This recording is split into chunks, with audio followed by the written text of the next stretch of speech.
This is Dolynny TV, ladies and gentlemen. Welcome back to another edition of Edmonton Oilers discussion here on the channel this fine Monday afternoon.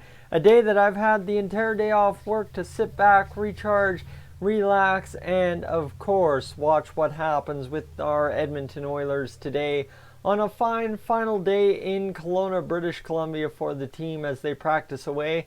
What we do know today is that Connor McDavid is hoping really damn hard to get into a preseason just to prove to himself that he is game ready for October 2nd. But that aside, we've got an even more pressing matter, which is the fact that we have 7 more cuts to make to this Oilers roster to be able to start the season as a team on October 2nd versus those Vancouver Canucks. And what I mean by that, we've got 3 forwards, 3 defensemen, and 1 goalie if we're going to set up 14, 7, and 2 in terms of our roster. So that's 14 forwards, 7 defensemen, and 2 goalies, Koskinen and Smith.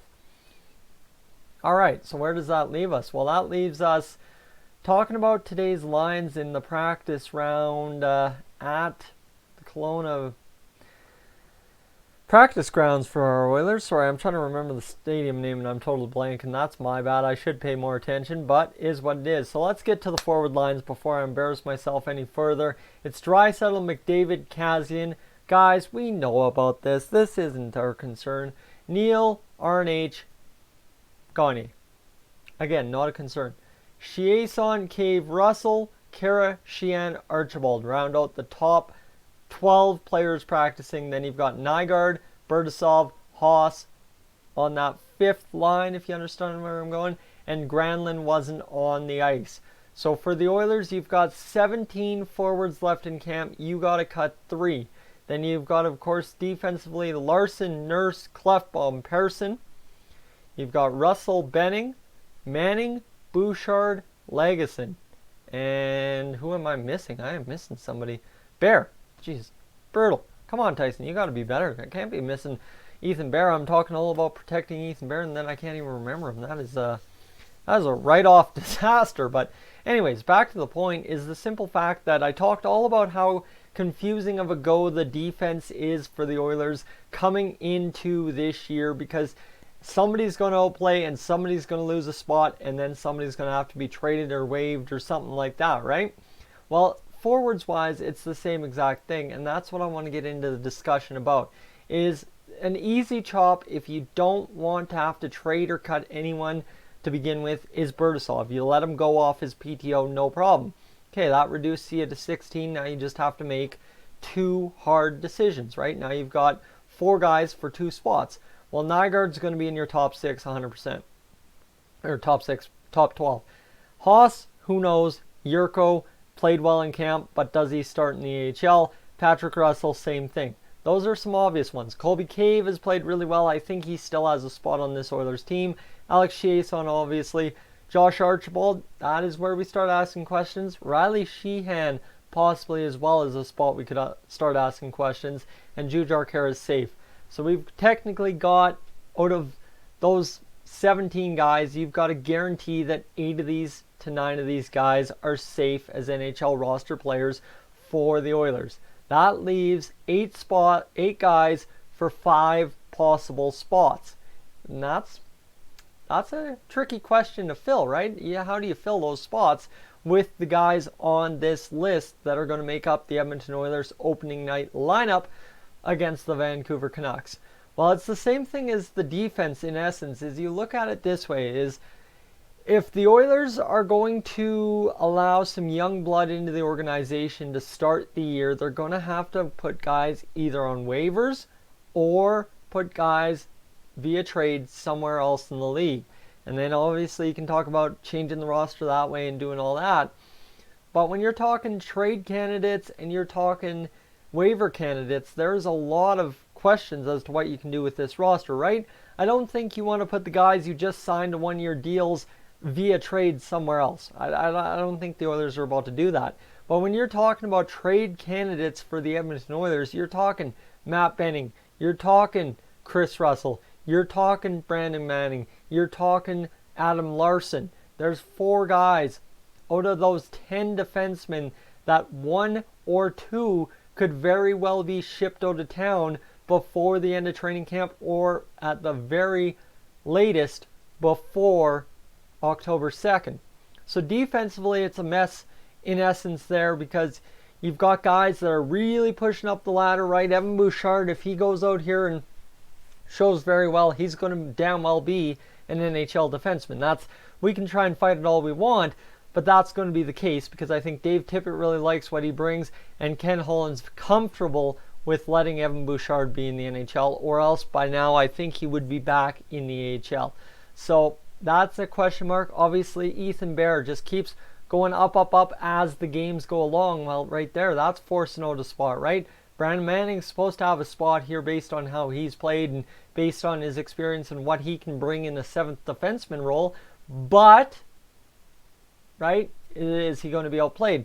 William Lagesson, why do you still have William Lagesson in camp, especially going to Kelowna, if he's not got a good, legitimate shot at this roster, right? So defensively, I think the trades are more of an option than when we're talking about waivers when it comes to the forwards. So the waiver question for the NHL this year is there's a lot of guys that are going to be going down, and every year there are. But for the Oilers, it gets really interesting because they can easily shed cap space via waivers, right? You think about Riley Sheahan. I know I hate doing this because he's supposed to be our third line center. It's supposed we signed him for a reason, all that. But if you're going to keep Gaetan Haas, I think Colby Cave once again takes that third line center role. And we've seen Colby Cave have a very good camp so far. So indications are that maybe he's ready to finally fill that role for us.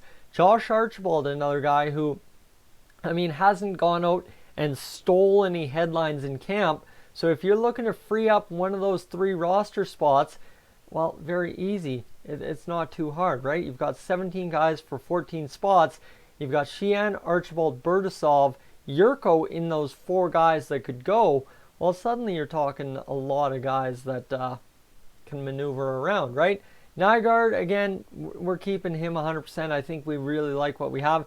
Gaetan Haas, I don't know what the plan is here, but with Gaetan Haas, if it comes down to we need to make the chopping block and it's waivers, trade, or something else, I think he just goes back to Europe and we loan him out. I think that's kind of the case the Oilers will run with Gaetan Haas, because unless he can beat out Sheahan or Cave for a center spot, I don't think he's going to be in here as a 13th, 14th forward. I doubt it. I don't know why you'd want to do that in the NHL, but potentially if the bottom 6 centers are Sheahan and Cave, Gaetan Haas very much so has some usefulness on this Oilers roster. So right there, okay, maybe we'll hold on to that point. So you're talking about Bertasov, Yurko, Sheahan, Archibald, Haas as being guys that very could well go. Patrick Russell's another one in there. So let's go, instead of focusing on the more veteran guys, let's go turn our attention to Yurko and Russell, right? Russell can very easily go back down to the AHL. He'd be very well suited down there, and that's all. So no worries about him. Thomas Yurko, if you're talking waivers candidate, freeing up cap space, I think Thomas Yurko is the easiest to get rid of on the waiver wire. Just letting go, saying, hey, we don't have a spot for you, but we know somebody else will, right? 2-time Calder Cup champion, just coming off a fantastic AHL year. He's ready, he's healthy, he's good to go. Well, Thomas Yurko, you put him on the waiver, you watch him go somewhere else within the first 2 or 3 claims. It's that simple. So it's kind of a weird mess for this Oilers forward group, right? It's not that we're going to sit here and trade away Kara, Kazian, Chiasson, Neal. We really don't have any trading options in this group of 17 forwards like we do in the group of 10 defensemen. So for this team, it's really the only option up front is the waiver wire to get rid of guys that don't have spots after guys that didn't have spots, that got spots, get spots, right? So obviously you don't lose Sheahan, you don't lose Archibald, you don't lose Yurko on the waiver wire if Bertasov, Cave, Haas, and the like all make this team. There's a lot of back and forth whoever goes where is going to determine how the cuts get made. And I very much so, as much as I've kind of talked all about this already, is I very much so doubt the Oilers use the waiver wire for more than one player. And my strongest player would be Thomas Sherko. I doubt we go trade 3 or 4 defensemen, or even 1 defenseman for that fact. I doubt we waive anybody on the defense. It's going to be all just this very easy, slow end to camp, I'm sure.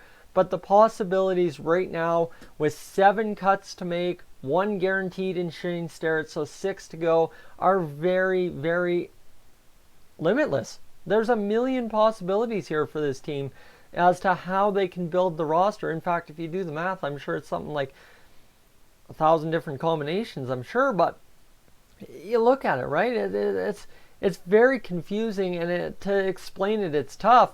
But I think the Oilers are very well off for it. Honestly, yesterday with the defense, it's good. We actually have problems on defense finding spots for caliber hockey players. On the forward group, we actually have questions about how to build a proper 6 finally.